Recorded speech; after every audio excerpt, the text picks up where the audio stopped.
avec une conduite à tenir. Donc, j'ai dû décaler le cours, même si pour certains, ce n'est pas une bonne idée à cause de la connexion, mais il y a l'enregistrement de toute façon.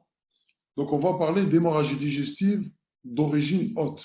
Et à travers cette conduite à tenir, faire un petit peu une révision de quelques cours que vous avez fait ces 2 semaines. Sur le plan nosologique, c'est quoi une hémorragie digestive d'origine?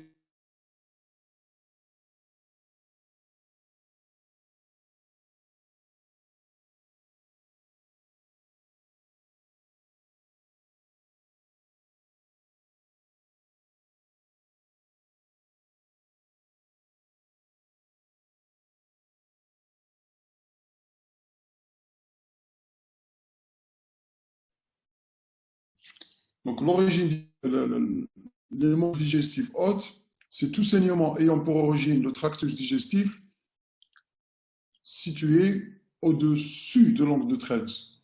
L'angle de Treitz, c'est l'angle duodéno-jéjunal. Et donc, une hémorragie digestive d'origine haute provient de l'œsophage, de l'estomac, du duodénum, et vous savez que les voies biliaires et le canal de Wirsung déversent par le biais de la papille dans la deuxième portion du duodénum. Et donc, tout saignement provenant des voies biliaires, c'est une hémobilie. Provenant du canal de Wirsung, Wirsungoragie. C'est des situations rarissimes, mais quand même, ça peut se voir.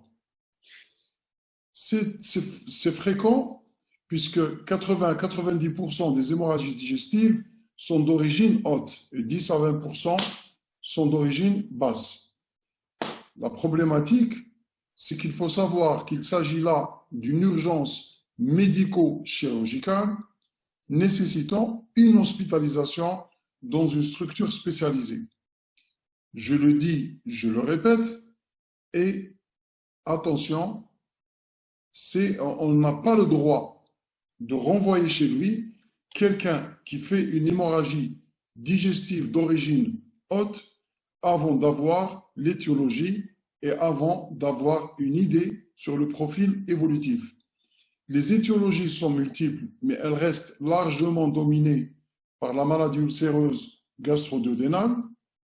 Et bien sûr, l'examen clé qui permet le diagnostic et le plus souvent un geste thérapeutique, c'est l'endoscopie digestive haute. Et se pose donc la problématique de l'organisation dans nos structures d'urgence, de la disponibilité de cette endoscopie digestive haute, de la disponibilité du matériel, d'une équipe spécialisée, d'une équipe capable de faire les choses comme il se doit. La démarche doit être rigoureuse. Elle se fait en 3 étapes. D'abord, reconnaître l'hémorragie digestive haute, apprécier sa gravité et prendre d'emblée les mesures thérapeutiques d'urgence. Et puis, dans un 3e temps, rechercher son étiologie et instituer un traitement spécifique. Il ne faudra pas brûler les étapes, il ne faut pas s'acharner à rechercher une étiologie et d'envoyer le patient à faire une endoscopie s'il est instable sur le plan hémodynamique, si son pronostic vital est engagé.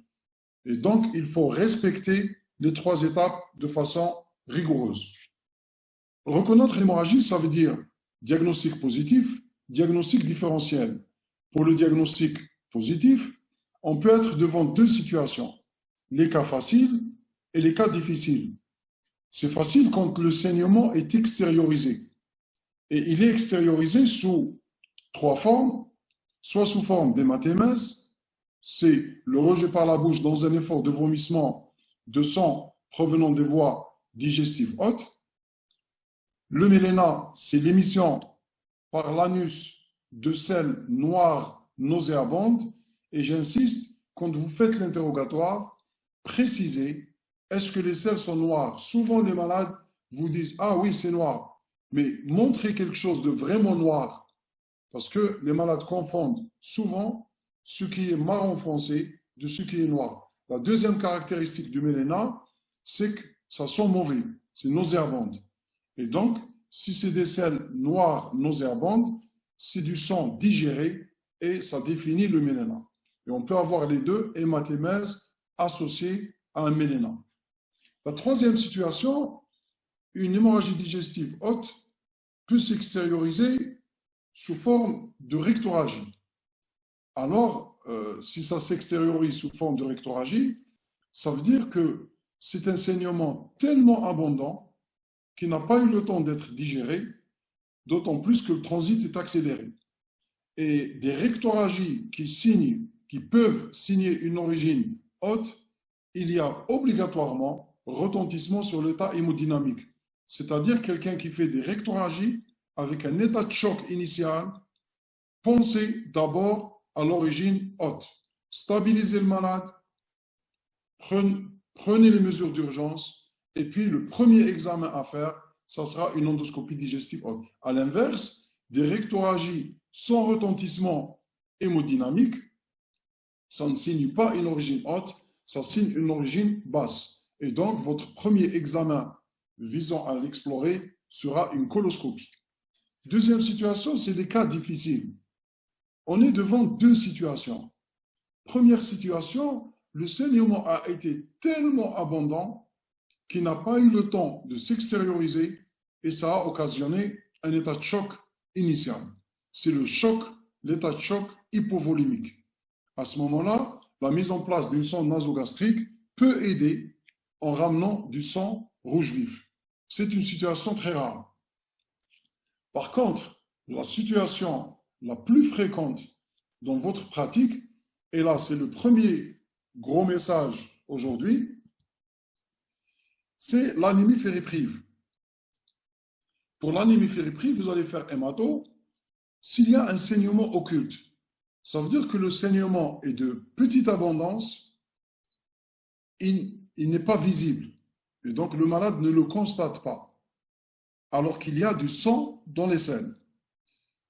Ce saignement, il se prolonge dans le temps.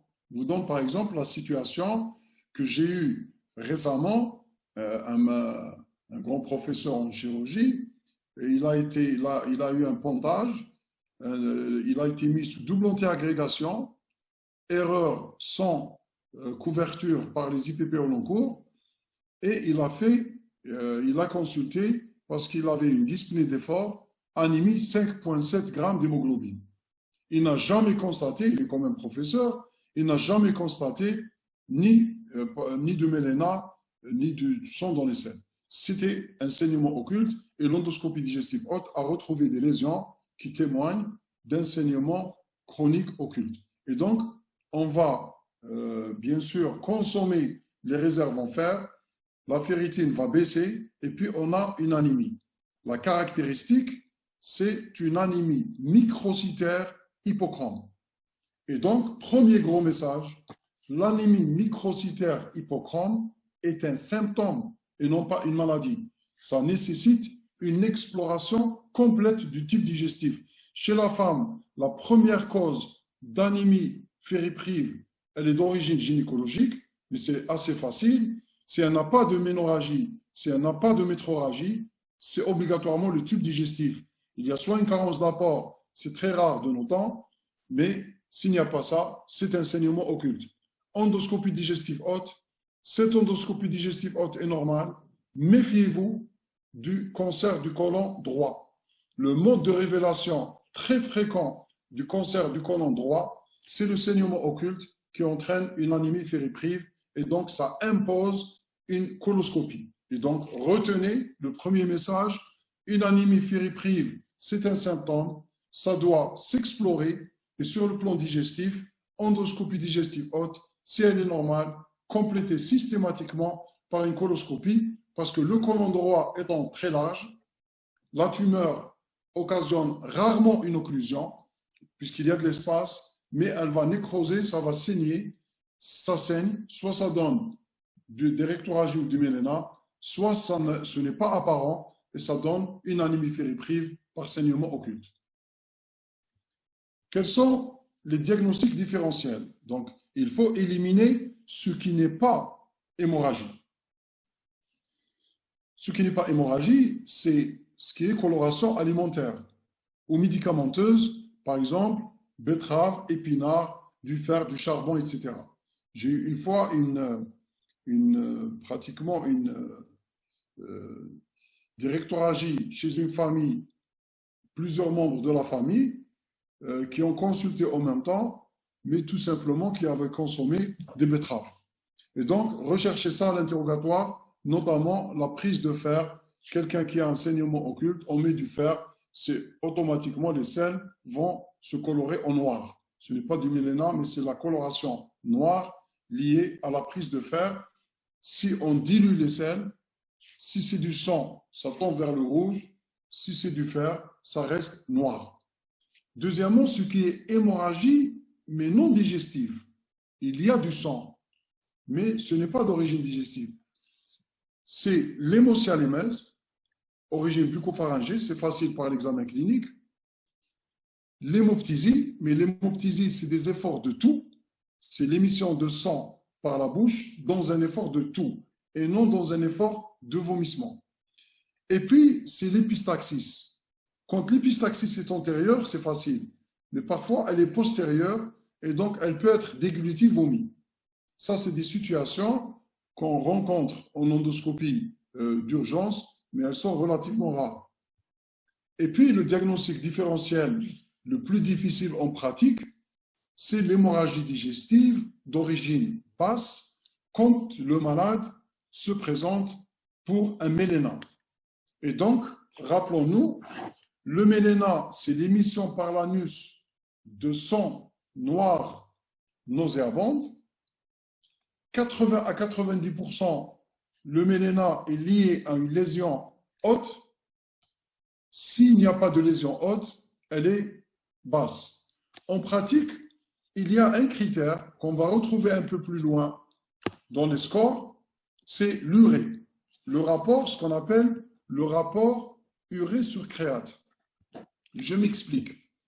L'urée, c'est quoi l'urée? C'est le produit issu de la dégradation de l'ammoniac, lui-même issu de la dégradation des acides aminés, donc des protéines. Si on a un saignement d'origine haute, les protéines seront dégradées, il va y avoir une hyperproduction d'ammoniac, cet ammoniac est absorbé, ça passe dans le tronc-porte et dans le foie, ça va hyperproduire de l'urée. Les capacités du rein seront dépassées et donc cette urée augmentera. Et plus la lésion est basse, l'urée ne va pas augmenter parce que la surface d'absorption sera de plus en plus réduite. Si bien qu'au niveau du côlon, s'il y a une lésion colique qui saigne, cette urée ne sera pas augmentée. Et donc, erreur à ne pas faire sur le plan pratique, lorsque vous recevez un malade pour hémorragie digestive et vous faites un bilan, vous avez une urée très augmentée alors que la créate est normale, n'utilisez pas le terme insuffisance rénale fonctionnelle. Le rein n'a strictement rien à voir dans l'histoire, mais ça veut dire tout simplement qu'il y a une hyperproduction par le foie. Ça veut dire que c'est une situation habituelle parce que le sang étant riche en protéines, il y a une hyperproduction d'ammoniac, donc d'urée, et donc c'est ce qui explique cette augmentation de l'urée. Et donc, le rein n'a strictement rien à voir. Ne dites pas, n'utilisez pas le terme insuffisance rénale fonctionnelle. Alors, les critères de gravité. Il y a d'abord le terrain, l'âge, l'état associé. Bien sûr, lorsque vous recevez un malade pour hémorragie digestive, la première chose capitale, vous prenez les constantes hémodynamiques. Le pouls, la tension artérielle. Si le pouls est accéléré, la tension artérielle reste correcte, c'est un état de choc compensé, puisqu'il y a une décharge d'adrénaline par la médule surrénale qui va entraîner une tachycardie avec une augmentation de résistance artérielle systémique. La tension artérielle va rester correcte. Et puis, quand les capacités seront dépassées, il va y avoir une baisse de la tension artérielle et on aura des signes de choc. Donc, c'est un état décompensé. Les critères biologiques, la formule, la crasse sanguine. La formule, à mon sens, c'est un examen qui est souvent pas suffisamment bien interprétée par les collègues au niveau des urgences. Parce que cette formule, elle raconte une histoire. Et l'histoire, il ne faut pas regarder que le taux d'hémoglobine. D'une part, cette formule, le taux d'hémoglobine, l'hématocrite, etc., souvenez-vous, enfin, dans un premier temps, il y a une perte proportionnelle de plasma et d'éléments figurés. Et donc, cette formule peut rester normale, alors qu'il y a un gros saignement. Ce n'est que secondairement, lorsqu'il y a une hémodilution, que cette baisse du taux d'hémoglobine apparaîtra.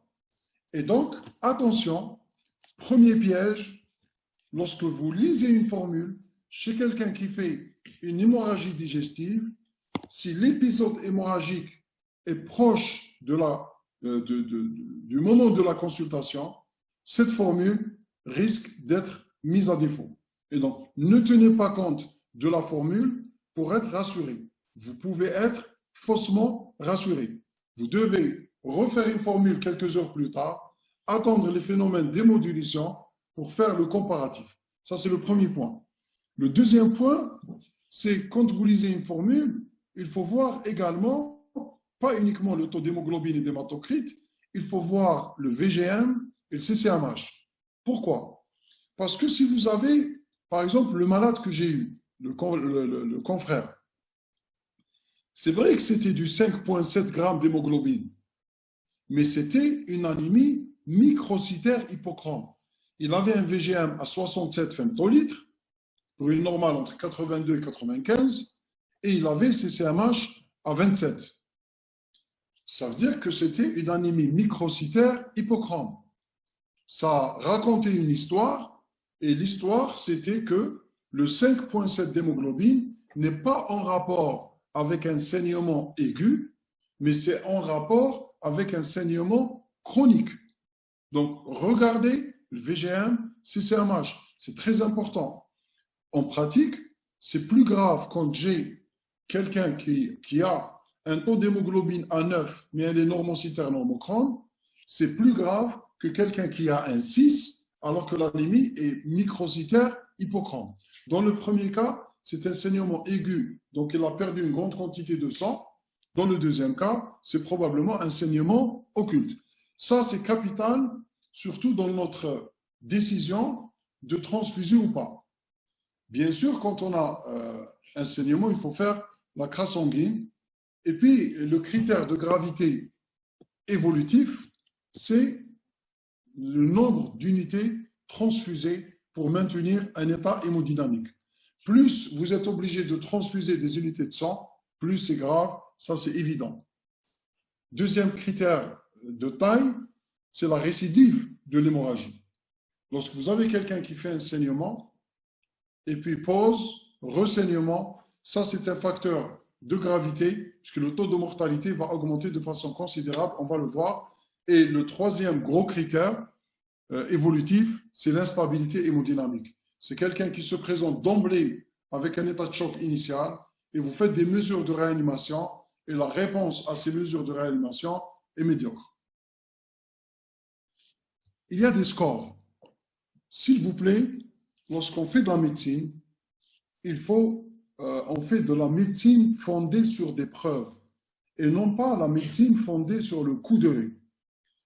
Le coup d'œil, ça veut dire malade va bien, malade ne va pas bien, sur le coup d'œil. Non, il y a des scores de gravité et ces scores, à travers le temps, ont été développés pour essayer de façon objective de déceler quels sont les malades qui sont à très haut risque de mortalité et quels sont les malades à faible risque de mortalité. Ça va nous aider pour notre décision. Est-ce qu'on doit garder le malade?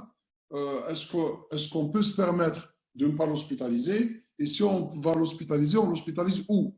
Est-ce que dans un service de gastro? Est-ce que dans le soin intensif, etc. Bon. Le premier score, c'est le score de Rocade, qui a ces variables, 5 variables, l'âge, la présence d'un choc initial, les comorbidités. Ça, c'est ce qu'on appelle ces 3 items définissent le score de ROCAL pré-endoscopique, c'est-à-dire avant l'examen endoscopique. C'est facile, il y a le critère âge, même si vous pouvez être critique sur ce plan-là, puisque vous savez qu'actuellement, c'est plutôt l'âge physiologique que l'âge chronologique. Score 0, moins de 60 ans. 1, 60, 79. Score 2, plus de 80 ans. Bien sûr, le deuxième critère de taille, quand il n'y a pas de retentissement hémodynamique, c'est-à-dire le pouls est inférieur à 100, la systolique est supérieure à 100 mm de mercure, 0. Quand on a un pouls accéléré mais une tension correcte, c'est un score 1. Quand on a une tension qui décroche, c'est un score 2. S'il n'y a pas de comorbidité, c'est un score 0.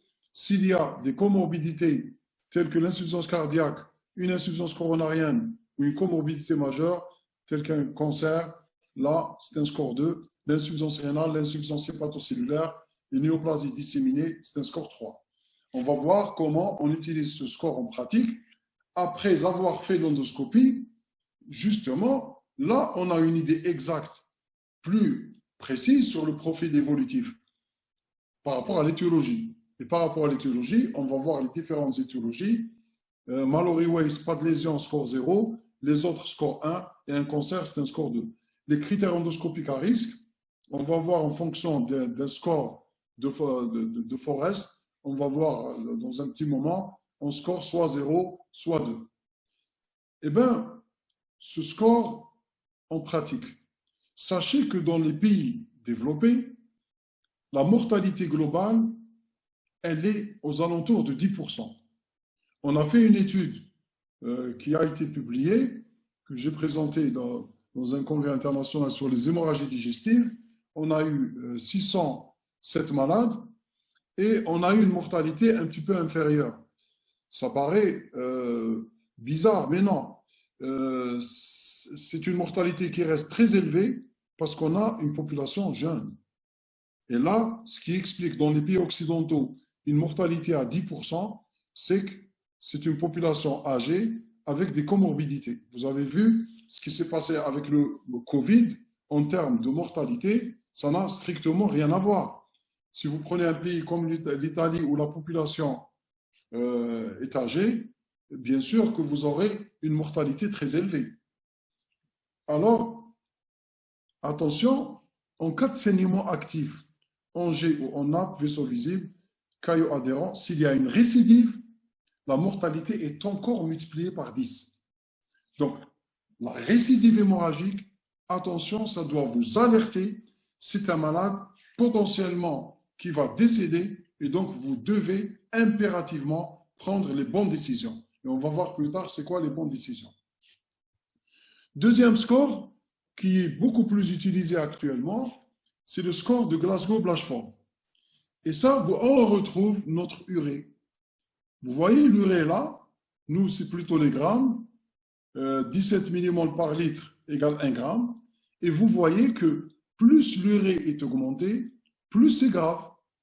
Ce qui est logique, puisque plus l'urée est augmentée, ça veut dire que la quantité de sang qu'il y a dans le tube digestif est plus importante, puisque plus il y a du sang, plus il y a une production d'ammoniac, et donc production d'urée, et donc cette urée sera augmentée.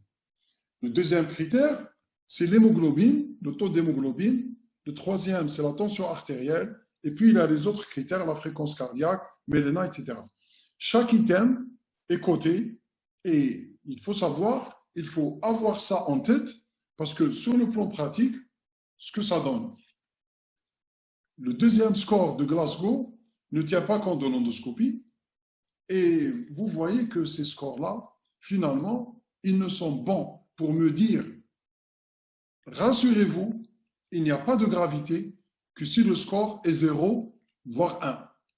C'est-à-dire, si le score est 0,1, c'est uniquement dans ce cas de figure où je suis en droit de libérer le malade chez lui.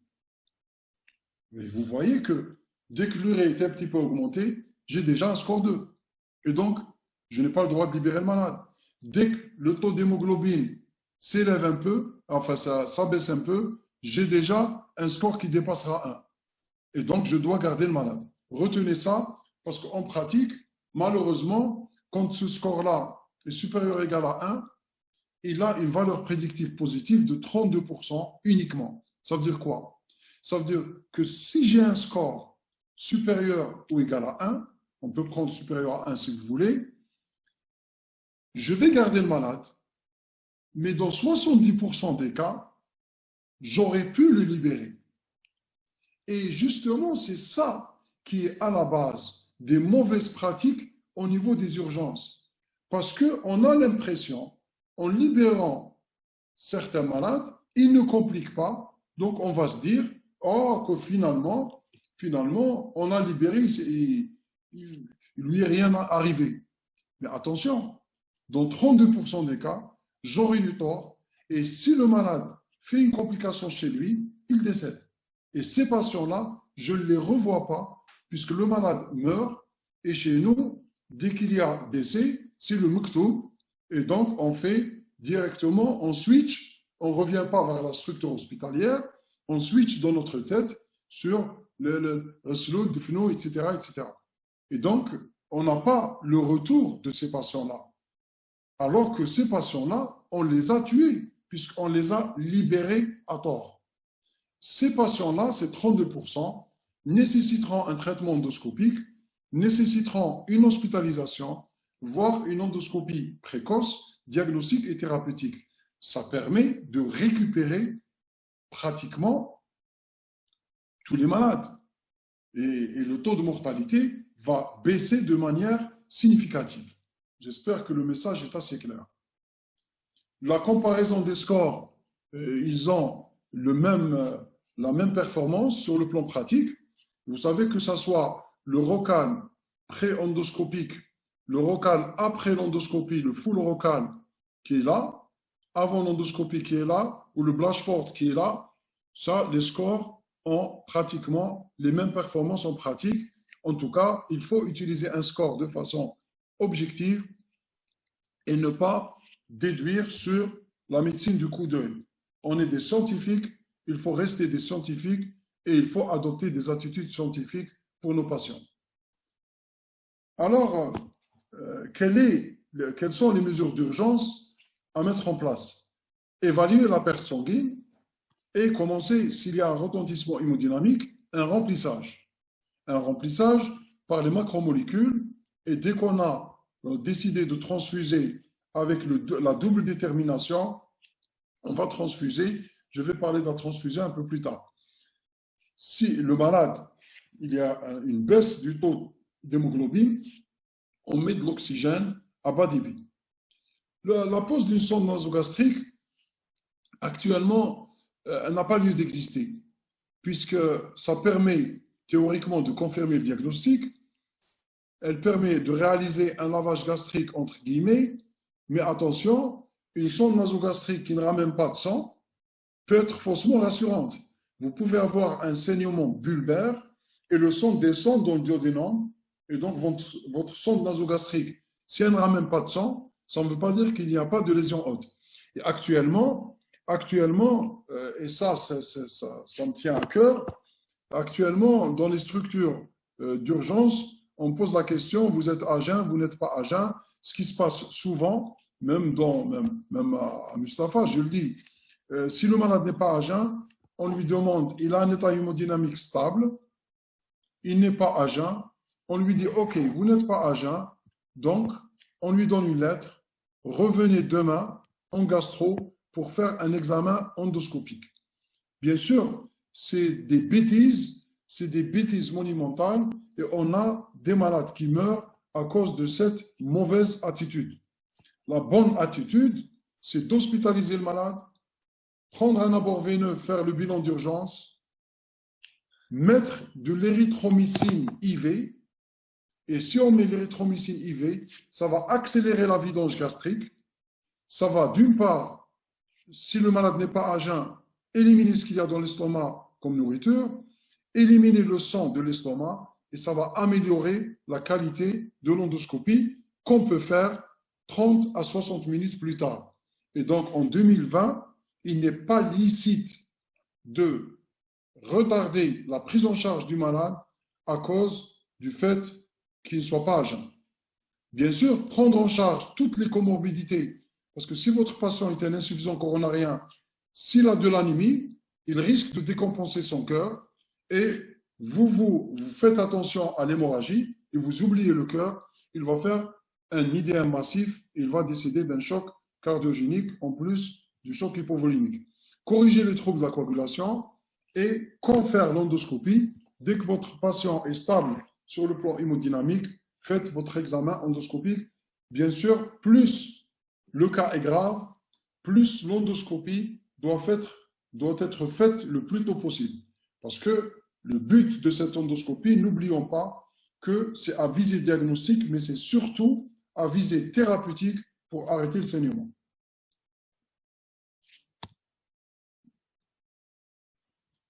Au terme de cette étape, on a deux situations. Le malade a un état hémodynamique stable. On passe à l'endoscopie digestive. Maintenant, si je fais les mesures d'urgence et le malade reste instable sur le plan hémodynamique, ça ne répond pas aux mesures de réanimation. Ça veut dire que mon malade, je vais le perdre rapidement.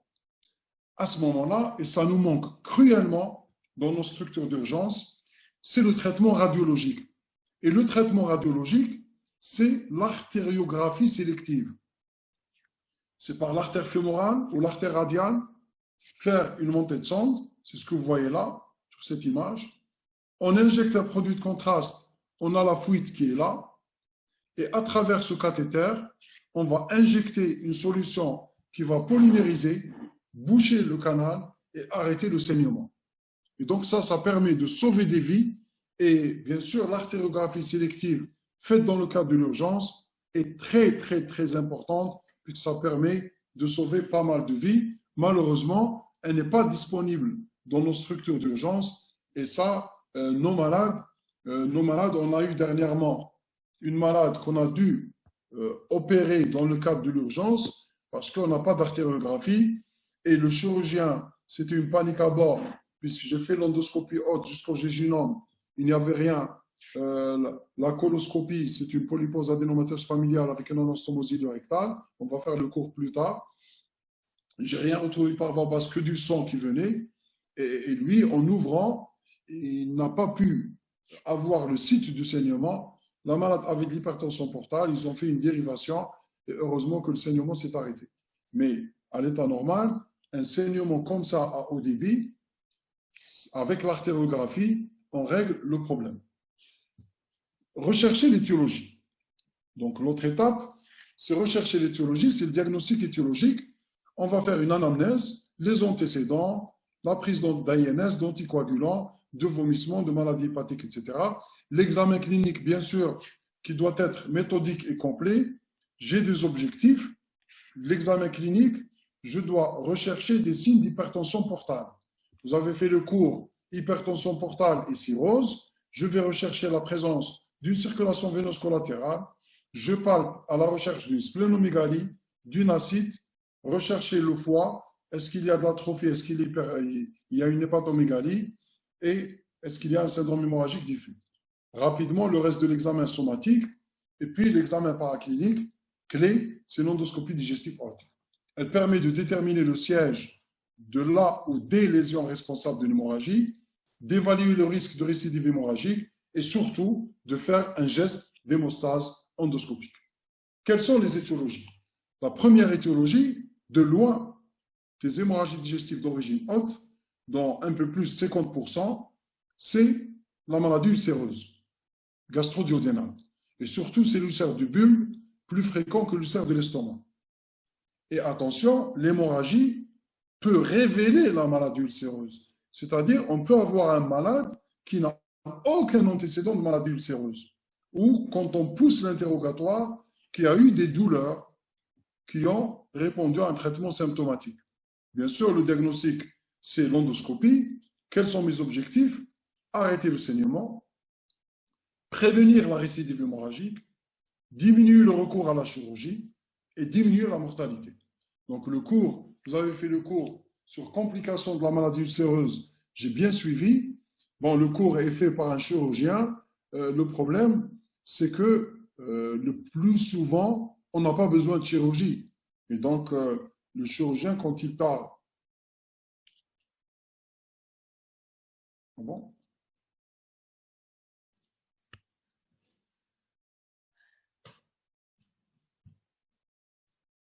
Pardon, ma diapo est bloquée.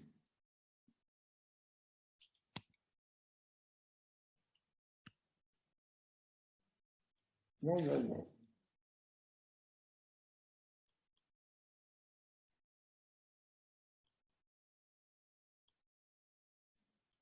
Pardon, hein, je dois...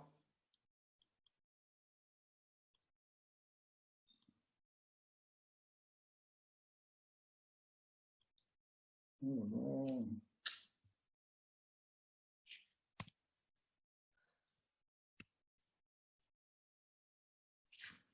Ça va comme ça revient.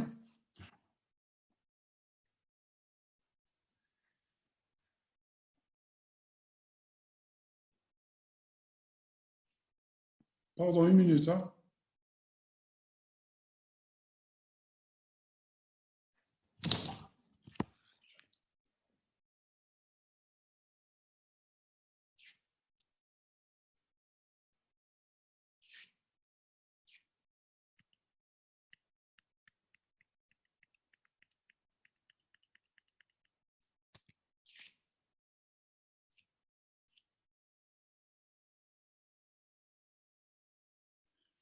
Désolé, hein, apparemment, la diapo était bloquée depuis tout à l'heure.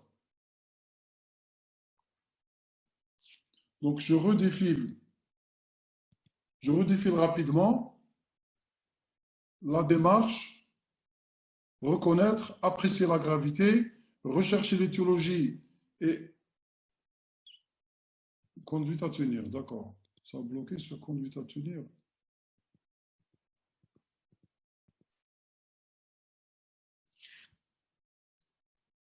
À partir de là,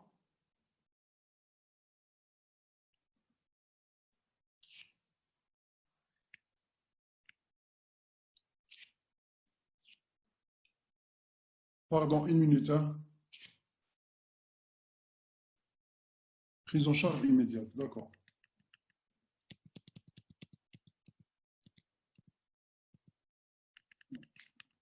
Oh non, c'est problématique ça. Non. Prise en charge immédiate. D'accord, d'accord, d'accord, d'accord, d'accord. Voilà. Ça a bloqué à partir de là, donc. Prise en charge immédiate. J'ai dit deux situations. État hémodynamique stable, endoscopie digestive haute. État hémodynamique instable, mesure de réanimation, succès, endoscopie haute. Échec, on fait une artériographie. Et l'artériographie, par sonde introduite par voie fémorale ou radiale, on injecte un produit de contraste, la fuite de contraste est là, donc on détecte le site du saignement, on injecte un produit, ça va polymériser, ça va boucher et arrêter le saignement. Rechercher l'étiologie, on fait une anamnèse, un examen clinique, les examens paracliniques, ça je passe, et puis on commence par la maladie ulcéreuse. C'est la cause la plus fréquente, un ulcère du bulbe plutôt que l'ulcère de l'estomac. L'hémorragie peut révéler la maladie ulcéreuse et le diagnostic repose sur l'endoscopie, qui a un quadruple objectif, arrêter le saignement, prévenir la récidive hémorragique, diminuer le recours à la chirurgie et bien sûr diminuer la mortalité. Voilà. Cette endoscopie, quand on retrouve une lésion, un ulcère qui saigne, la classification à retenir, c'est la classification de Forest, F-E-2-R-E-S-T.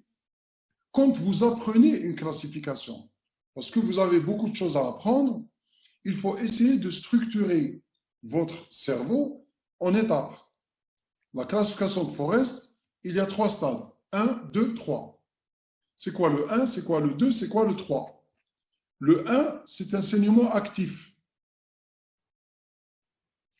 Le 2, c'est des stigmates de saignement récent. Le 3, il n'y a ni l'un ni l'autre. 1, saignement actif. 2, stigmates de saignement récent. Et 3, ni l'un ni l'autre. C'est-à-dire pas saignement actif, pas de stigmate de saignement. Pour le 1, le saignement, il est soit pulsatile ou en G, c'est le A. Soit il est en nappe, c'est le B. Ça vous donne le 1A, le 1B. Ça, c'est un saignement actif.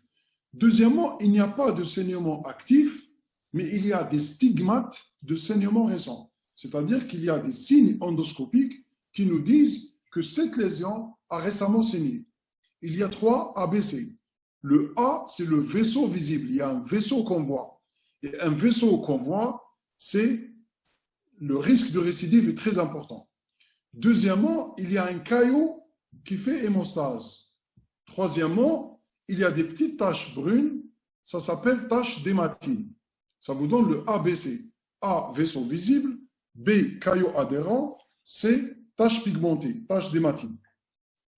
Le 3, c'est l'ulcère propre. Voilà, je reprends.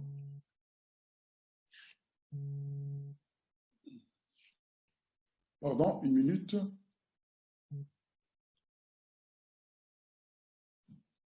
Donc, voilà, le 1A, saignement en G, c'est ce que vous voyez là. On va voir des images. Comme ça, vous allez bien retenir la classification. Le 1B, c'est saignement en nappe, ce que vous voyez là. Regardez là, il y a un gros vaisseau visible. Et l'ulcère, ça apparaît en blanc. C'est ce que vous voyez là. Voilà. Là, c'est un vaisseau qui fait saillie. Là, c'est un caillot noir. Et là, c'est des taches pigmentées. Et là, regardez, il n'y a ni saignement actif, ni stigmate de saignement.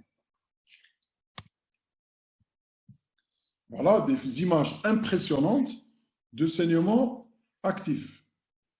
De saignement actif, voilà, c'est le 1A. Voilà, il y a un saignement en nappe. Bien évidemment, quand on voit un saignement comme ça, on n'a pas le droit de retirer l'endoscope sans avoir fait l'hémostase. Et si on échoue, ça arrive assez rarement, si on échoue, le malade doit être envoyé en chirurgie. Donc, on doit faire l'intervention chirurgicale. Deuxièmement, des stigmates de saignement récent. Ça, c'est ce qui est blanc, c'est un ulcère. Ça, c'est le pylore. Ça, c'est un ulcère gastrique. Et voyez là, ce que vous voyez là, c'est un vaisseau visible. Une autre image d'un vaisseau visible. Voilà, ce qui est blanc, c'est un ulcère. Et ça, c'est un vaisseau visible. C'est un ulcère, c'est un vaisseau visible.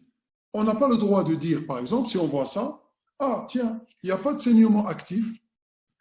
Bon, on va mettre un traitement médical et on s'en va. Non, le risque de récidive, il est de 40 à 80%. Et rappelez-vous, s'il y a récidive hémorragique, la mortalité est encore multipliée par 10. Et donc là, on doit faire impérativement un geste d'hémostase endoscopique. Pour le caillot, voilà un caillot noir, ancien, un petit peu ancien, mais là, vous voyez un caillot frais. Et le taux de récidive, il est de 20 à 30%.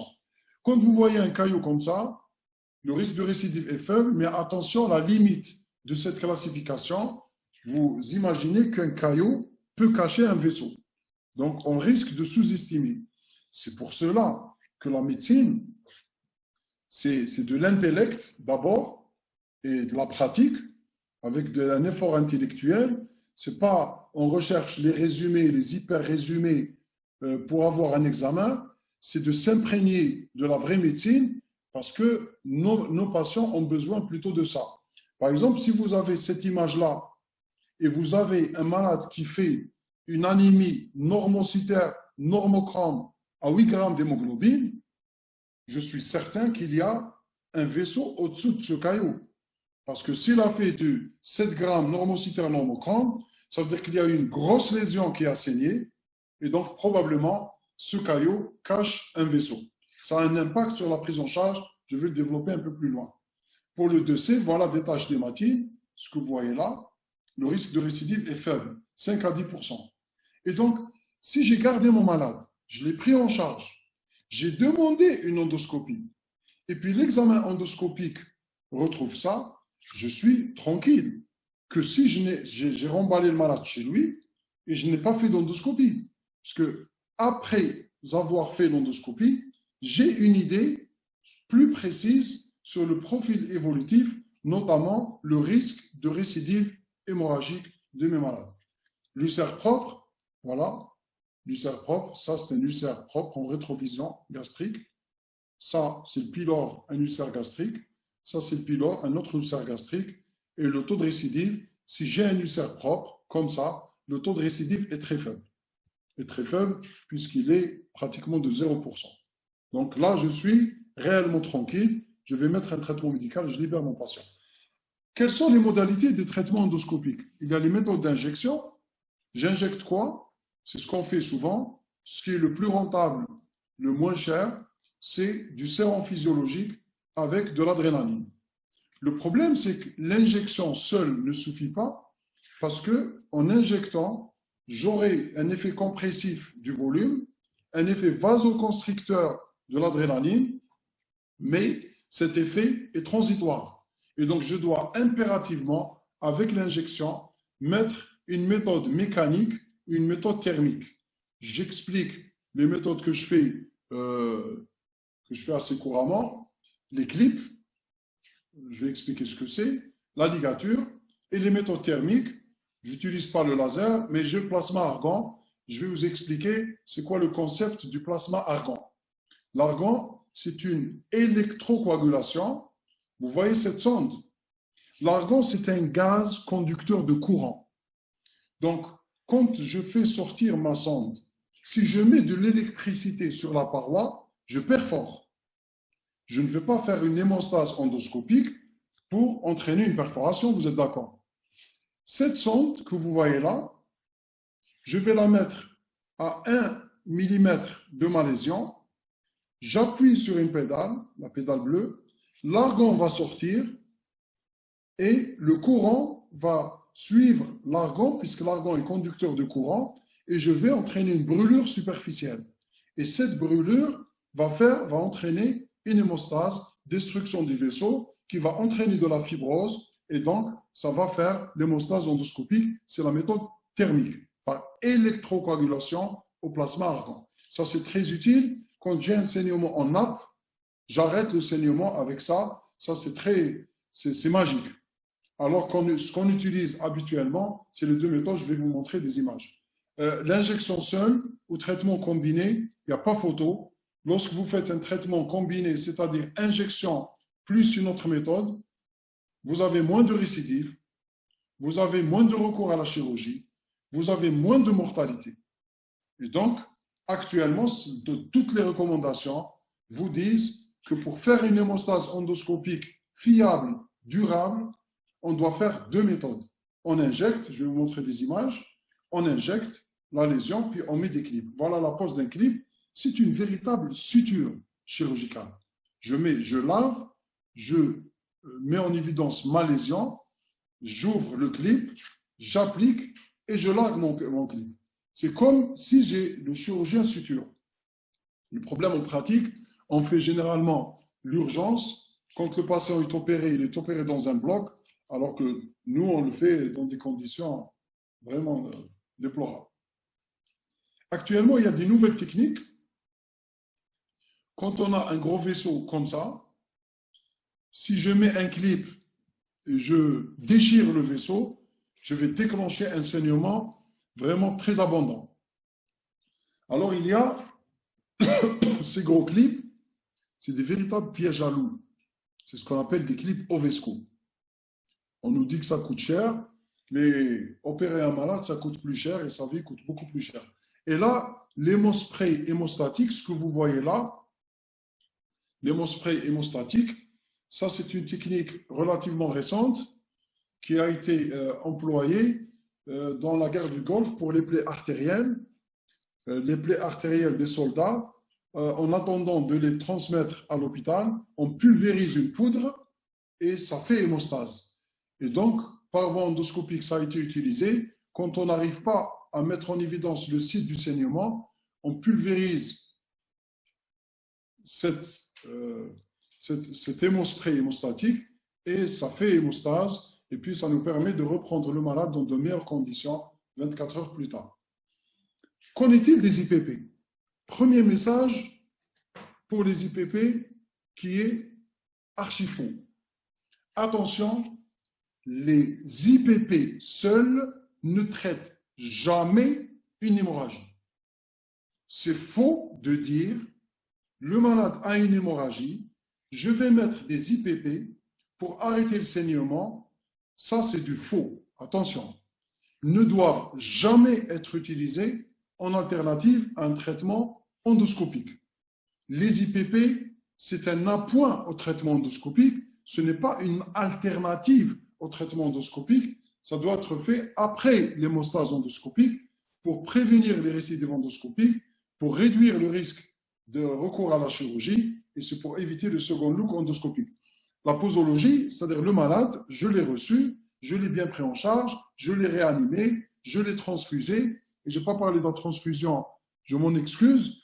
Là, le but de la transfusion, ça dépend de votre terrain. Si vous avez un coronarien, le chiffre d'hémoglobine que vous visez, c'est 9-10 grammes. Si vous avez un patient qui est jeune, en bon état général, sans comorbidité, le 8 grammes suffit largement. Vous n'avez pas besoin d'aller au-delà. Il faut éviter de surcharger parce que vous favoriserez la récidive hémorragique. Et donc, finalement, les IPP, il y a un schéma standard. Après traitement endoscopique, je mets 80 mg en bolus, c'est-à-dire en IV des lentes, et puis 8 mg par heure à la seringue électrique pendant 72 heures. Pourquoi ne pas mettre des injections seules? Pourquoi? Parce qu'en fait, ce qui est incriminé dans la récidive hémorragique, c'est la baisse du pH. Si vous avez un pH qui descend au-delà de 4, vous favorisez la récidive. Et donc, après traitement endoscopique, si vous arrivez à maintenir le pH au-delà de 6, vous évitez les récidives hémorragiques. Et pour ce faire, vous allez délivrer des IPP de façon continue. Comme ça, dès qu'il y a une pompe active, elle sera inactivée par l'IPP et vous allez réduire de façon très efficace, élever de façon très efficace le pH ou réduire de façon très efficace l'acidité gastrique et vous allez réduire la récidive hémorragique. Donc, retenez que les IPP ne sont pas un traitement pour l'hémorragie. Les IPP, c'est en complément à un traitement endoscopique qui est un traitement combiné, injection plus une autre méthode, clip ou méthode thermique telle que le plasma. Qu'en est-il du traitement chirurgical? Eh bien, vous avez eu la chirurgienne qui a fait les complications sur la maladie ulcéreuse et elle vous a dit clairement que je n'opère pratiquement plus les hémorragies ulcéreuses. C'est parce que justement, le traitement combiné avec les IPP a réduit de façon très significative ce recours à la chirurgie. Parfois, s'il s'agit d'une hémorragie massive, échec ou non-disponibilité, ce qui est déplorable, du traitement endoscopique, on a recours à cette chirurgie d'hémostase qui va faire une ligature des vaisseaux qui saignent, du vaisseau qui saigne. Et donc, vous allez me dire, mais cette ligature, vous avez la possibilité de la faire par des clips, et donc, idéalement, je la fais par des clips et non pas par voie chirurgicale. On va finir sur cet algorithme. Donc, je reçois une hémorragie digestive, je stabilise l'état hémodynamique, je fais une endoscopie. C'est un Forest 2C ou Forest 3, traitement médical ambulatoire sans traitement endoscopique, puisque le taux de récidive, il avoisine 0. S'il y a un saignement actif, vaisseau visible, je fais obligatoirement un traitement endoscopique. S'il y a un caillot adhérent, j'ai mis un point d'interrogation parce que si j'ai un caillot adhérent avec une formule qui parle, j'injecte au pourtour de l'ulcère, j'enlève le caillot et le vaisseau que je vais voir, je vais le clipper. Comme ça, je vais éviter la récidive. Le traitement endoscopique et médical, succès, c'est OK. S'il y a une récidive hémorragique, ça dépend de l'endoscopiste. Si j'ai l'impression d'avoir tout fait pour ce malade, je ne peux pas faire plus. Je vais demander au chirurgien d'opérer le malade parce que je ne peux pas faire plus j'estime que j'ai tout fait en endoscopie et malheureusement, ça n'a pas marché. Si j'estime que peut-être je peux encore faire quelque chose, parce que la première fois, je n'ai pas tout fait, eh bien, je peux retenter un nouveau traitement endoscopique et s'il y a échec, passer à la chirurgie. Et donc, récidive hémorragique, soit chirurgie d'emblée, soit chirurgie via un échec d'un deuxième traitement endoscopique. J'en ai terminé avec la maladie ulcéreuse. Je vais vous faire une petite révision sur l'hypertension portale. Ça, c'était le plus gros morceau du cours. Pourquoi ça ne vient pas, les questions-réponses? Voilà.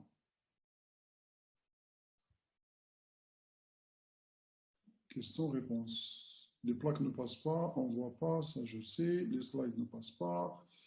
Ok, elles sont bloquées. Ça, je n'ai pas vu. Hein. Vraiment, c'était nul. Ne défile pas. Ok. Les questions. Donc, il n'y a pas pour le moment de questions. D'accord. J'espère que vous avez bien suivi. D'accord, ça j'ai bien. Le score de Blatchford. Il y a des items et chaque item est coté. Et dès lors que c'est supérieur à 1, vous n'avez pas le droit de renvoyer le malade chez lui. En gros, c'est ce que ça veut dire. Si le score est de 2 ou 3, ça ne veut pas dire que forcément vous allez trouver une catastrophe, mais ça veut dire que vous devez hospitaliser le patient, faire une endoscopie, y voir plus clair, et puis reprendre une décision. Quel est le taux de réussite? Un bon radiologue qui va vous mettre en évidence l'origine du saignement, le taux de succès est très important, il est de 80%. C'est-à-dire pour arrêter le saignement.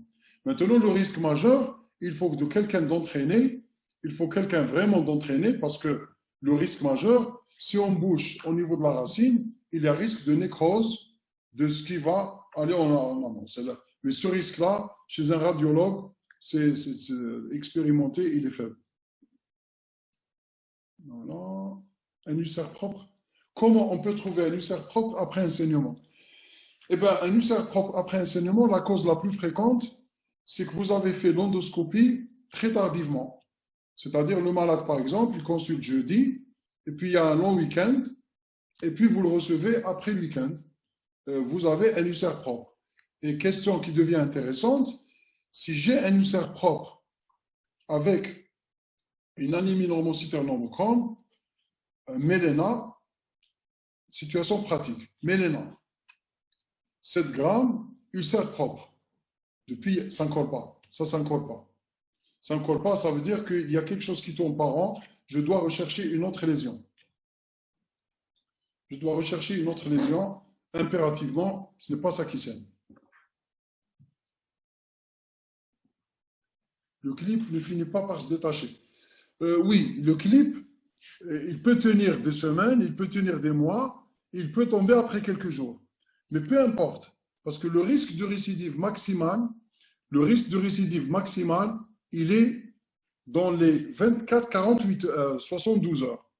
C'est-à-dire, il tombe alors après 72 heures, parce que j'ai entamé, dans ces délais-là, j'ai entamé le traitement médical par les IPP, et la cicatrisation va se lancer, et puis le taux de récidive sera faible. Un caillot adhérent peut se détacher par insufflation? Non. Après le passage du bol alimentaire? Non. Le caillot, généralement, il est adhérent, il est bien adhérent. Eh bien, si je vois un caillot et je veux faire un traitement d'hémostase, j'injecte du sérum adrénaliné, j'enlève le caillot et puis je fais le traitement endoscopique. D'accord? Si vous voyez répéter, le traitement endoscopique thermique. Thermique, ça veut dire on va brûler. Thermique, c'est on brûle. Et le fait de brûler, ça arrête le saignement, puis ça détruit le vaisseau qui saigne. Et ça induit une réaction inflammatoire qui va avoir un effet compressif et tardivement, elle va se terminer par de la fibrose. Donc, les méthodes thermiques ont, sur le plan des études, une efficacité comparable aux méthodes mécaniques. En pratique, on doit être capable de faire les différentes techniques pour adapter la technique au cas. Par exemple, si j'ai un gros ulcère avec un vaisseau très saillant au milieu et j'ai peur que le clip déchire le vaisseau et redéclenche le saignement, là, la méthode thermique, elle est nettement meilleure. Pour un saignement en nappe, il n'y a pas à dire, l'électrocoagulation plasma-argan est nettement meilleure et plus simple à réaliser. Et donc, on doit vraiment être capable on maîtrise les différentes méthodes, comme ça, on pourra adapter le. Vous me permettez, j'ai anémie fériprive, mais pas de ménorragie. Anémie fériprive isolée, ça s'explore. Ça s'explore. Endoscopie haute, on a l'explication, ok. On n'a pas l'explication, on fait une endoscopie basse. C'est assez clair. Une gastrite chronique à Helicobacter pylori peut entraîner une anémie, bien sûr. Cirrhotique, je vais en parler. Clip, on met, d'accord. Remplissage, transfusion. Dans un premier temps, le malade, quand il consulte, il n'a pas de groupage. Il est en état de choc. Je fais des macromolécules. Dès que l'état hémodynamique se stabilise, je ralentis le rythme des perfusions, je mets du sérum physiologique et puis, dans un second temps, je transfuse des culoglobulaires avec comme objectif 8 grammes d'hémoglobine chez le sujet jeune sans comorbidité, 9-10 grammes chez un sujet âgé ou qui a des comorbidités. Les IPP uniquement en cas d'hémorragie? Non, pas d'hémorragie. Les IPP, c'est en cas d'ulcère hémorragique. Forest 2C, il n'y a pas de 3C. Le traitement médical, c'est le traitement d'éradication d'HP. Ah, d'accord. Le traitement médical, je n'ai pas développé. Ça, c'est le traitement de l'hémorragie. Bien sûr, après les 72 heures, le malade va sortir avec une ordonnance éradication d'Helicobacter pylori. Éradication Helicobacter pylori 1, ésoméprazole 40 mg, un comprimé une demi-heure avant le petit-déj, un comprimé une demi-heure avant le dîner pendant 14 jours, 3 antibiotiques, amoxicilline 1 g 2 fois, métronidazole 502 fois, clarithromycine 502 fois pendant 14 jours. Ça, c'est la quadrithérapie.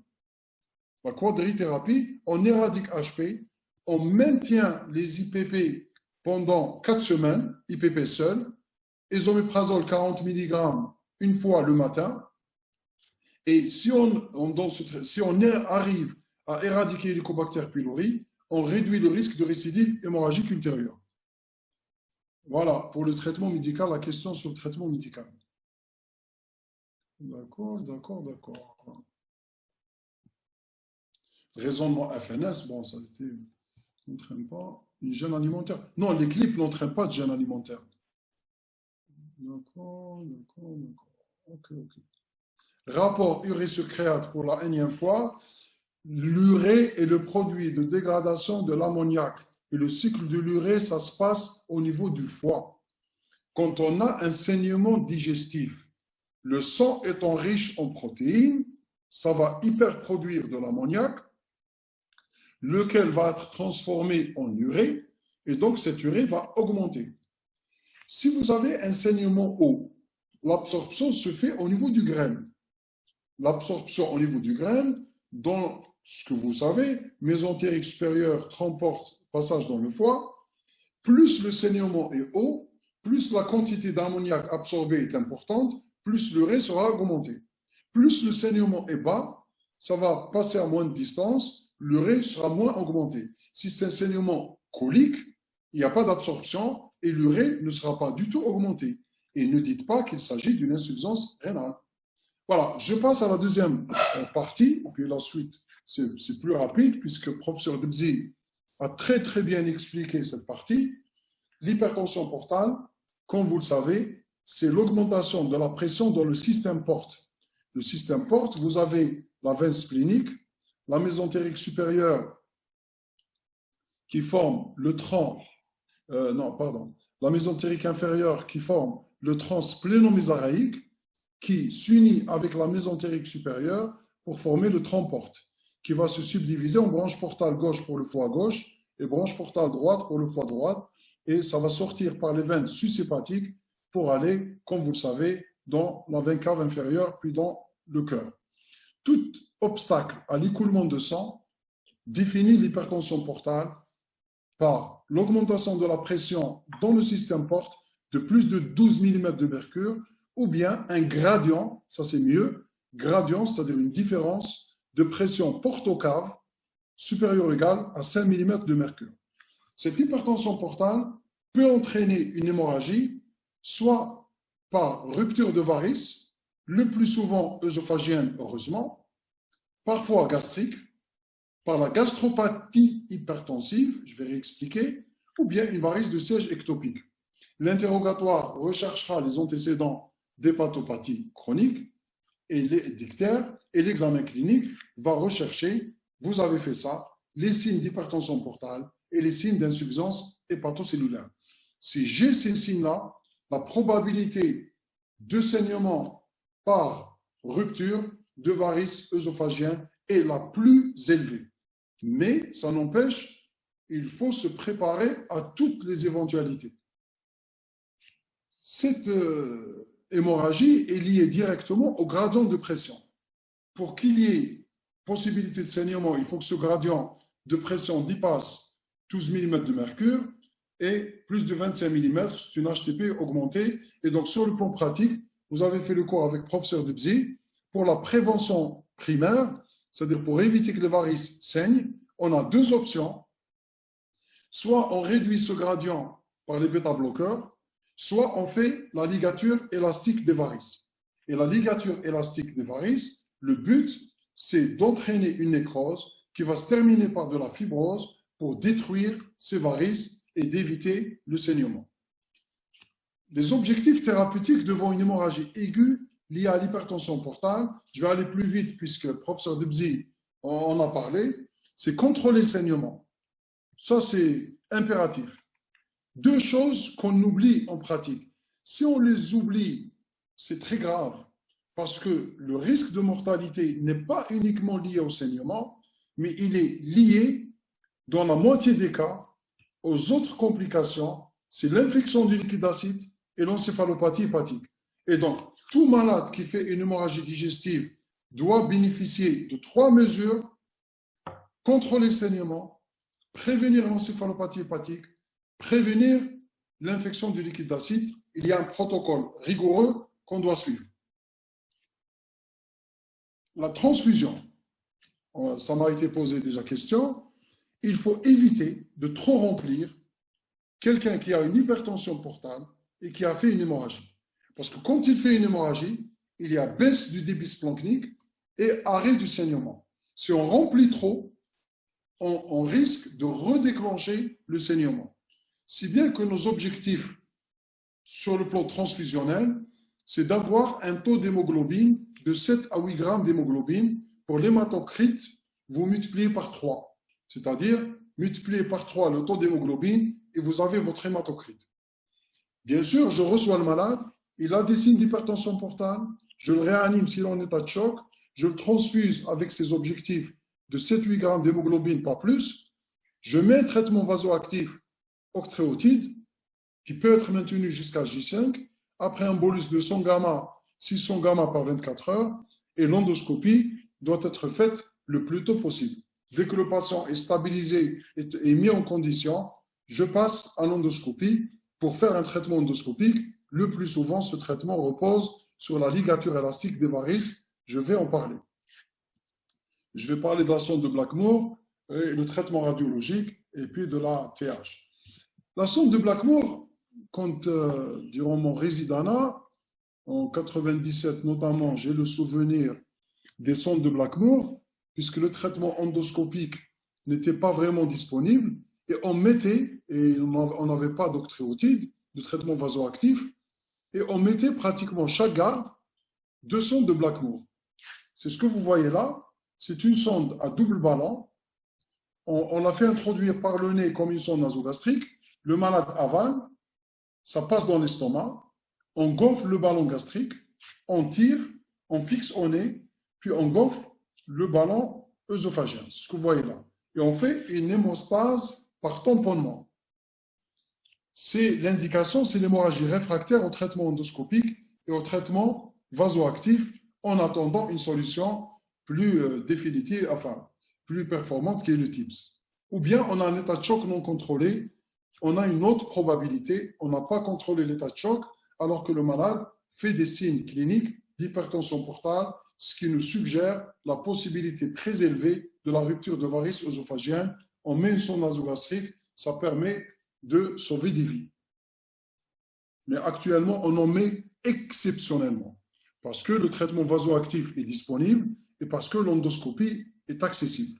Mais bon, sachez que ça peut sauver des vies. Pour les varices, vous avez fait la classification, je ne reviens pas là-dessus. Si les varices prolongent les varices œsophagiennes, c'est GOV1.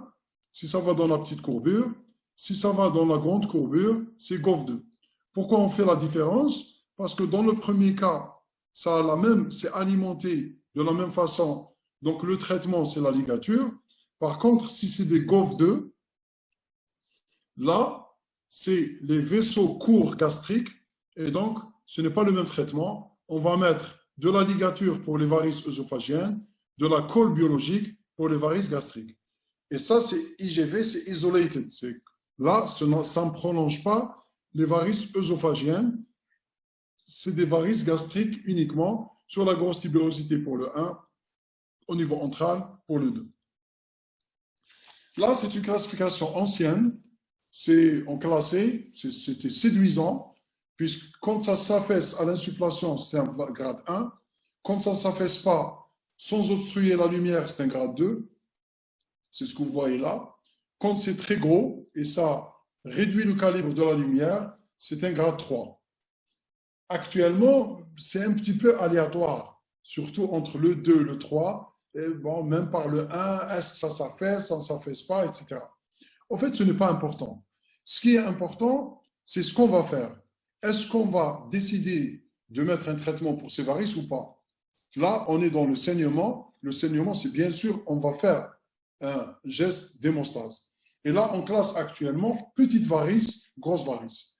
Petite varice, ça veut dire que l'endoscopiste a jugé que c'est un circuit de surveillance. Grosse varice, c'est un circuit de traité. Soit on est en prévention primaire pour bêta-bloqueur ou ligature, soit on est dans une varice qui saigne. Et là, la varice qui saigne, cette classification n'a strictement aucun sens, puisqu'une varice qui saigne peut se vider de son sang, et donc elle sera plus petite. Ça ne veut pas dire que ce n'est pas plus grave. Et donc là, je n'ai pas de problème. Pour une varice qui saigne, je mets obligatoirement le traitement endoscopique. Si je vois ce saignement que vous voyez impressionnant, je mets un traitement et c'est magique. On fait l'hémostase endoscopique sur le champ. L'hémostase endoscopique, avant, on utilisait la sclérose. Là, on fait sclérose, ça veut dire on injecte un produit, de l'alcool absolu ou du polydocanol, qui va induire une réaction inflammatoire, qui va se terminer par de la fibrose et ça va fermer les varices. C'est la sclérose. La ligature, c'est le même concept. Là, vous avez un clou plaquettaire. On aspire, on largue un élastique. On crée une strangulation. Ce tissu-là va nécroser et cette nécrose va donner une escarre qui risque de chuter. C'est pour ça qu'on peut avoir un saignement retardé 7e, 10e jour par chute d'escarre. Et puis, secondairement, ça va donner de la fibrose. Et donc, on se débarrasse de ces varices qui ne sont pas efficaces sur le plan hémodynamique, puisque ça ne déverse pas le sang quelque part. Elles nous créent des problèmes, puisque la tension sur la paroi va amincir cette paroi qui va se rompre et induire une hémorragie. Et la ligature élastique, vraiment, c'est une technique très facile à réaliser sur le plan pratique et très rapide, très facile et très rentable. On met plusieurs élastiques à différents niveaux et, bien sûr, après l'épisode hémorragique, on va faire des séances de ligature jusqu'à nous débarrasser définitivement de ces varices. Pour les varices gastriques, c'est ce que vous voyez là.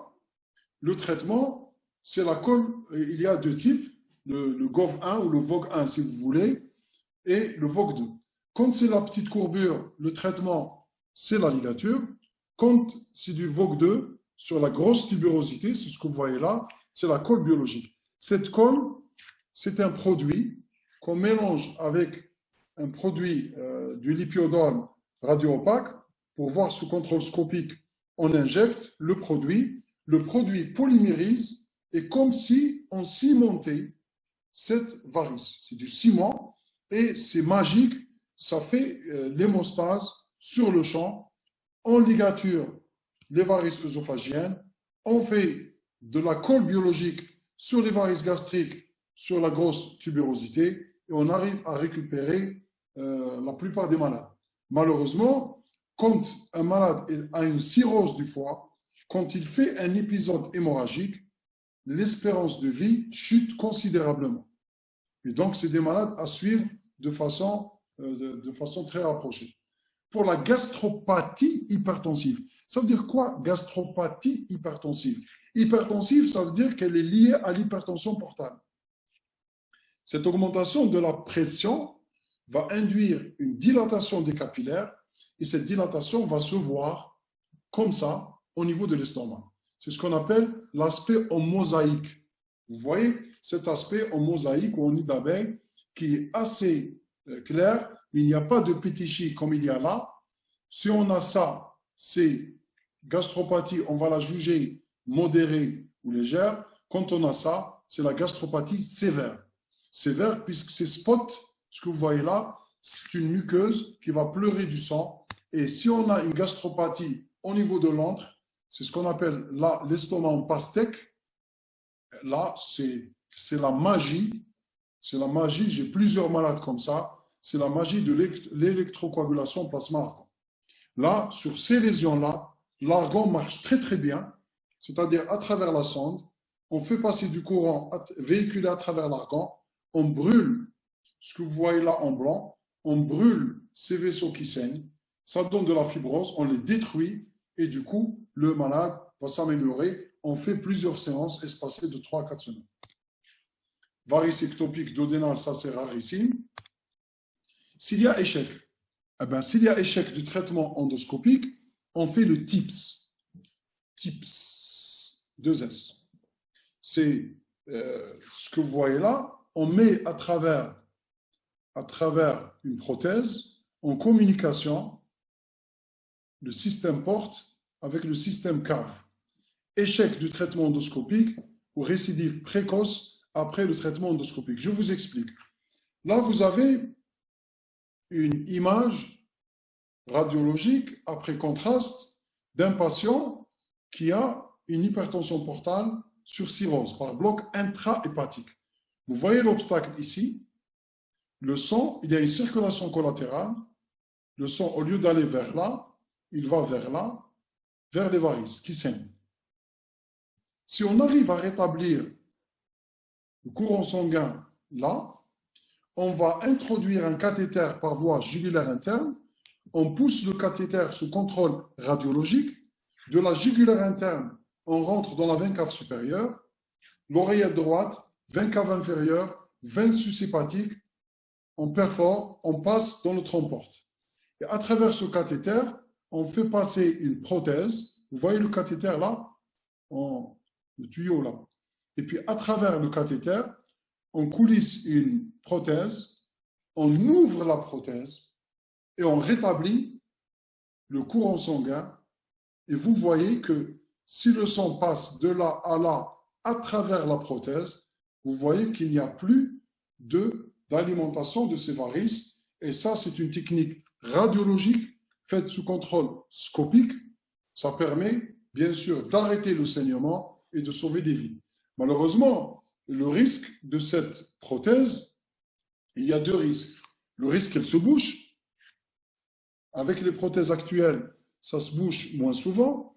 Et deuxième risque, quand le sang passe de là à là, du système porte vers le système cave, sans passer par le filtre du foie, il y a risque d'encéphalopathie hépatique.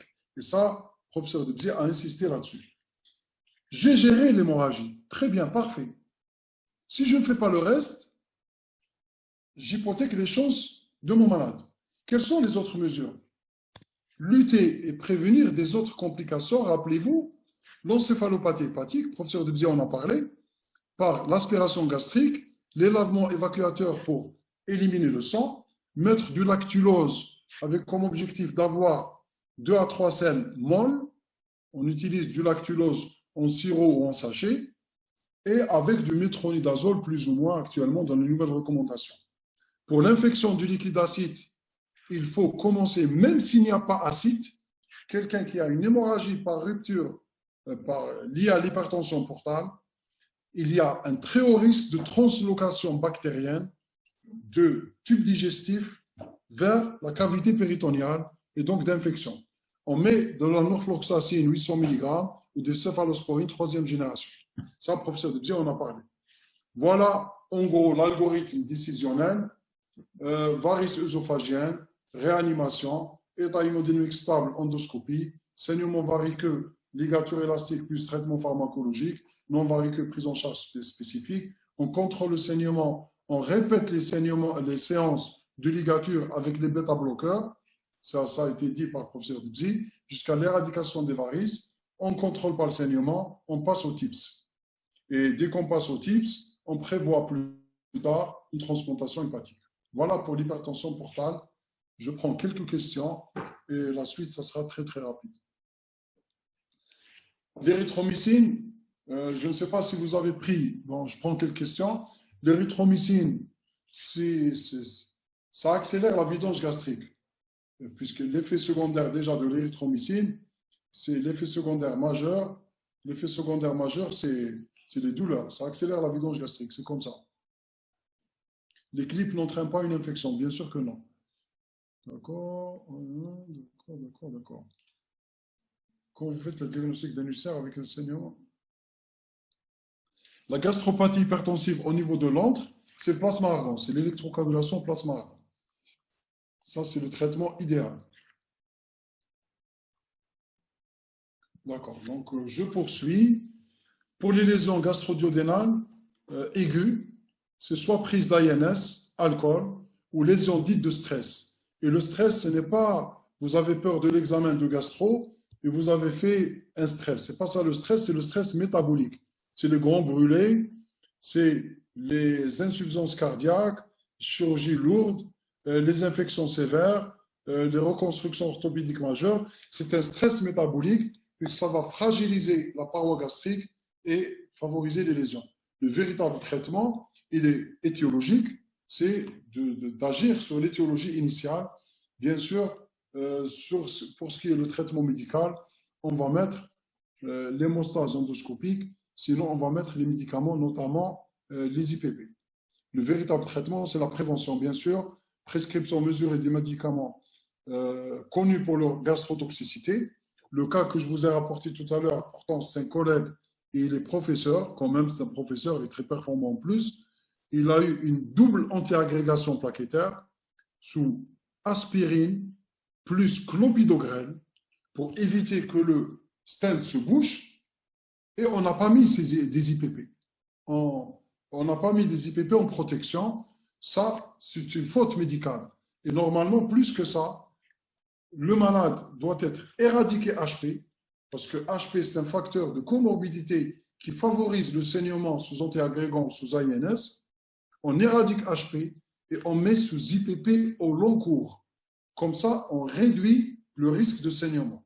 Pour les malades qui reçoivent des AINS, s'ils sont âgés plus de 65 ans, si les AINS sont prescrits avec un anticoagulant et s'il y a avec des corticoïdes, s'il y a des facteurs de risque, on fait une protection systématique, enfin, on fait une protection par les IPP. Et bien sûr, en situation de stress, il ne faut pas laisser traîner, il faut bien sûr agir sur ça. Voilà ce que ça donne les AINS. C'est des lésions typiques qu'on reconnaît très bien en endoscopie. Ça, c'est multiple au niveau de l'antre. Ça, c'est un gros pli prépylorique ulcéreux en surface. Ça, c'est des lésions multiples. Quand je vois ça en endoscopie, je sais que ça, c'est l'apanage des anti-inflammatoires. Voilà les lésions de stress, c'est plus sévère. Voilà une muqueuse qui est fragile, qui pleure du sang. Ça peut se voir chez les malades de réanimation. C'est pour ça, chez les malades de réanimation, il faut agir sur l'état de stress. Il faut prévenir par les IPP. Le syndrome de Malleroy, quand on vomit, le vomissement, on fait un effort de vomissement. Et l'estomac, remonte dans l'œsophage et ça déchire. Ça donne cette déchirure longitudinale. Typiquement, à l'interrogatoire, c'est le malade, ça c'est les cas les plus graves, hein, parce que ça donne généralement un saignement de petite abondance et ça s'arrête spontanément. Une fois, durant toute ma petite carrière de gastro-entérologue, j'ai fait l'hémostase endoscopique sur Mallory Weiss. Sur Mallory Weiss, où j'ai mis injection plus clip, puisque le saignement était important, mais généralement, ça s'arrête spontanément. C'est les malades qui vous disent j'ai vomi, j'ai vomi, j'ai vomi, c'était alimentaire, et puis il y a eu du sang. Après les efforts violents de vomissement, à l'interrogatoire, déjà, on a le diagnostic. Ça, c'est problématique, l'ulcère de Dieu-la-foi. Ça, c'est vraiment problématique. C'est quoi un Dieu-la-foi? C'est ce que vous voyez là, une petite lésion, une artériole au niveau de la sous-muqueuse qui s'ouvre et qui donne ce saignement impressionnant. Voilà. Vous voyez là, c'est vraiment impressionnant comme saignement. Le problème, c'est qu'il faut faire l'endoscopie rapidement parce que si on prend le malade à distance de l'épisode, on ne va rien voir ou on va voir une petite chose comme ça. Ça peut devenir ça au bout de 24 heures. Le problème, c'est que ça peut encore ressaigner comme ça. Et quand on voit le saignement ou quand on voit ça, on va mettre une hémostase, généralement clip, qu'on incruste profondément puisqu'on doit atteindre la sous-muqueuse, ou bien on peut faire une ligature élastique, aspirer la sous-muqueuse, larguer l'élastique pour entraîner le vaisseau. Ça va créer de la fibrose et ça va fibroser le vaisseau. Comme ça va réduire le risque de récidive. Les autres lésions, les ulcères de l'œsophage, les œsophagites peptiques sévères, ou les ulcères de l'œsophage en rapport avec le RGO par exemple. Les angiodysplasies, c'est des malformations vasculaires, c'est ce que vous voyez là. Et les angiodysplasies, la brûlure avec le plasma argan, c'est un traitement très efficace puisqu'on détruit les vaisseaux et on entraîne de la fibrose, ce qui permet d'éviter la récidive. Les tumeurs sous-muqueuses, ça c'est une gyste, c'est une tumeur mésenchymateuse qui exprime le plus souvent le CD117, le c-kit. Vous avez fait le cours cet après-midi avec l'anapathe, elle vous a parlé de ça. Quand on a une gyste qui saigne comme ça, bien sûr, on opère le malade. Les tumeurs malignes, parfois, c'est vraiment très difficile à faire l'hémostase puisque ça peut saigner de partout. Et le problème, c'est que ces malades-là qui saignent, ils ont de la carcinose péritoniale et les chirurgiens ne veulent pas opérer parce qu'ils vous disent je ne peux pas faire de gastrectomie, d'hémostase chez quelqu'un, une tumeur évoluée, donc c'est un très mauvais pronostic. En conclusion, donc l'hémorragie digestive haute est une urgence médico-chirurgicale. Rappelez-vous qu'il ne faut pas prendre à la légère, il faut s'appuyer sur de la science, sur des scores pour juger les malades difficiles, urgents ou non, et non pas sur le coup d'œil. La prise en charge doit être rapide et efficace, et il ne faut pas confondre rapidité et précipitation. On est des professionnels, quand on reçoit un malade dans l'urgence, il ne faudra pas se précipiter et faire du n'importe quoi, mais il faudra faire les gestes rapidement et efficacement. L'endoscopie digestive haute permet, après stabilisation hémodynamique, permet le plus souvent de poser le diagnostic et de faire un geste thérapeutique adéquat. Voilà, je sais que... Et puis, j'ai mis cette image, cette belle image, parce que quand on a une hémorragie digestive, vraiment, il y a des vagues partout et ça devient calme grâce à votre bonne intervention, à votre bonne prise en charge. La mère devient calme, le saignement s'arrête et vous sauvez la vie de votre patient.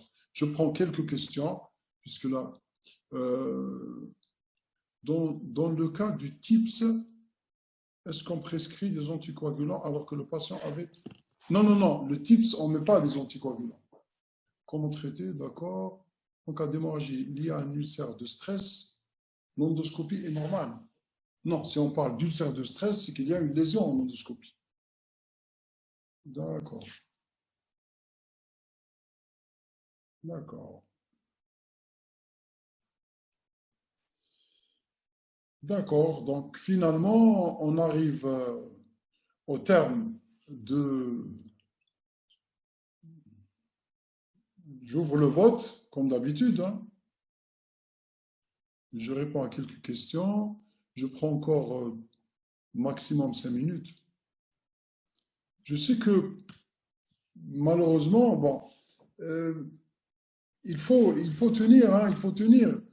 Il faut tenir, parce en médecine, pour que vous soyez un bon médecin, c'est un sacrifice. C'est un sacrifice et ça demande de l'effort, ça demande de la persévérance. Pour réussir, il faut être persévérant, il faut s'auto-critiquer, il faut corriger. S'il y a un échec, ce n'est pas un drame, il faudra revoir ce qui ne va pas et puis, bien sûr, profiter de l'expérience des autres. L'intelligence, c'est de profiter de l'expérience des autres pour se tromper le moins. Ça, c'est un type hyper intelligent. Et ne cherchez pas la facilité, parce que la médecine, c'est pas la facilité, hein, ce n'est pas un hyper résumé, parce que certains étudiants, si vous leur dites l'examen, il n'y a que ce paragraphe qui tombe, eh bien, ils vont travailler que le paragraphe en question. Non, je sais que c'est difficile, ça demande de l'effort, mais bon, un malade, c'est pas un paragraphe, hein. Il faut faire l'effort qu'il faut. Et, et puis, je vous dis, Saha Sholkum, et puis, surtout, Saha Aidkum, puisqu'on se verra, les cours reprendront, Inch'Allah, le mardi. On vous laisse souffler un peu. Et puis, les cours, je vais les remettre. Parce